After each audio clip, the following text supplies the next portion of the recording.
The Berenstain Bears' new neighbors. Uh-oh, some nearby neighbors moved away. Now who's coming here to stay?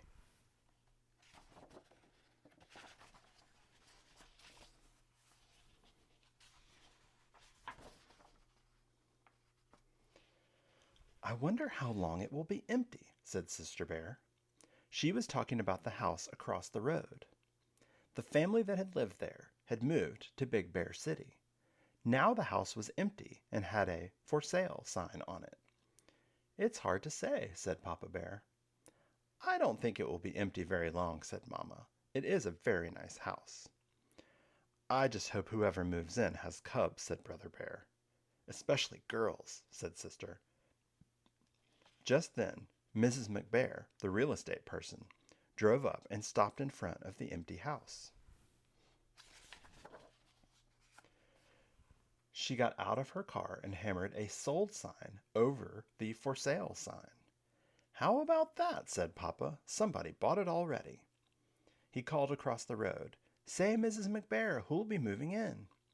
Hi, Bear family, she said. Can't talk right now, too busy. Then she got into her car, waved, and drove away. Said Papa.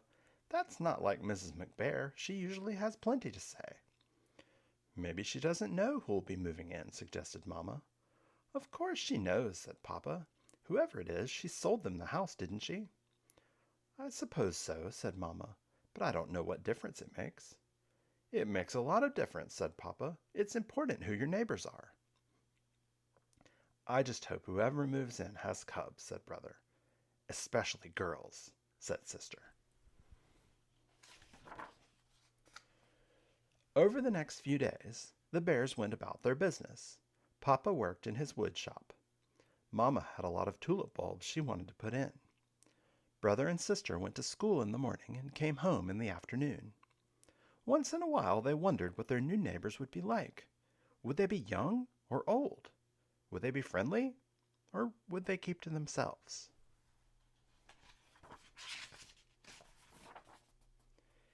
Hey, said Brother early one morning, our new neighbors are moving in, and they do have cubs. Sister ran to the window. Any girls? She said. Yep, said Brother. 2 girls and 1 boy. And look, the boy's into sports. At least, he's kicking a soccer ball around. Come on, sis, let's go over and play.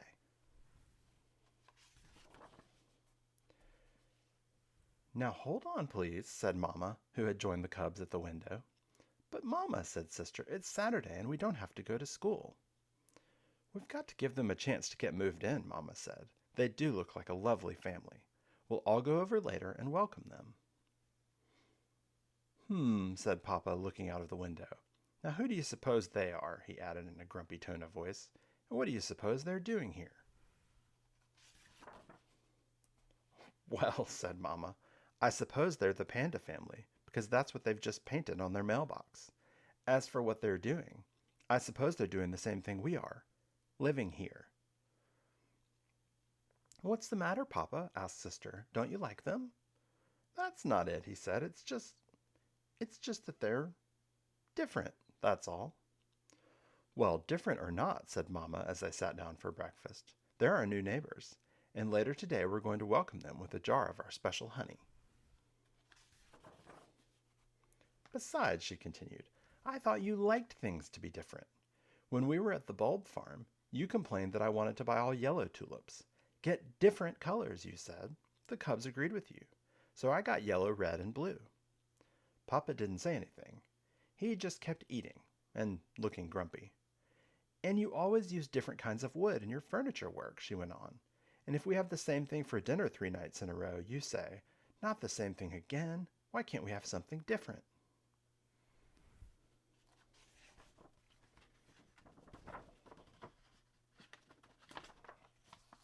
That's different, grumped Papa as he left the breakfast table. Just look at that, would you? He said, looking out the window. Before you start giving away all of our special honey, I think you should have a look at what our new neighbors are doing. They've hardly even moved in, and they're building a fence, a spite fence. What's a spite fence, Papa? Asked Sister. Mama looked out the window and saw that the pandas did seem to be putting up some sort of fence, though it didn't look like any fence she'd ever seen. It looked more like a row of sticks. A spite fence, said Papa, is a fence that neighbors put up just for spite. They do it just to be mean and keep decent folks from seeing what they're up to.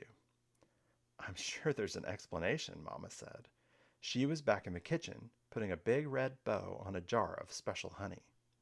Humph, said Papa. I was saving that honey for a special occasion. New neighbors are a special occasion, she said.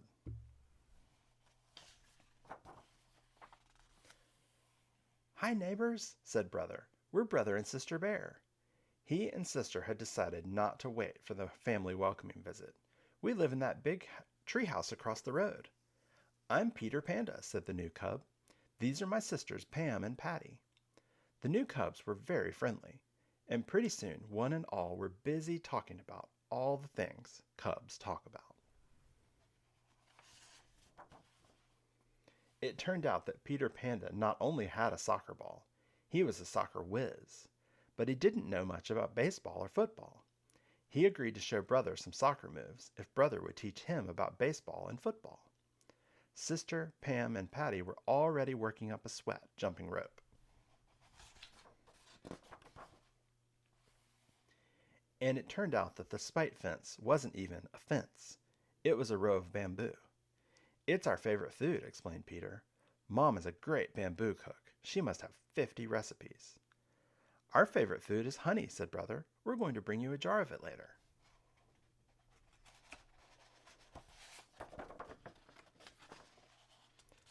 That afternoon, the whole bear family came over to welcome their new neighbors with a jar of special honey. The bears and the pandas had a very pleasant visit. Even Papa had a good time. He found Mr. Panda, who had traveled all over the world, to be a very interesting fellow, and he especially enjoyed the chilled bamboo juice that Mr. Panda served. Mama arranged a neighborhood welcome at the community center for the next weekend. It was a covered dish supper, and Mrs. Panda's barbecued bamboo shoots were the hit of the evening.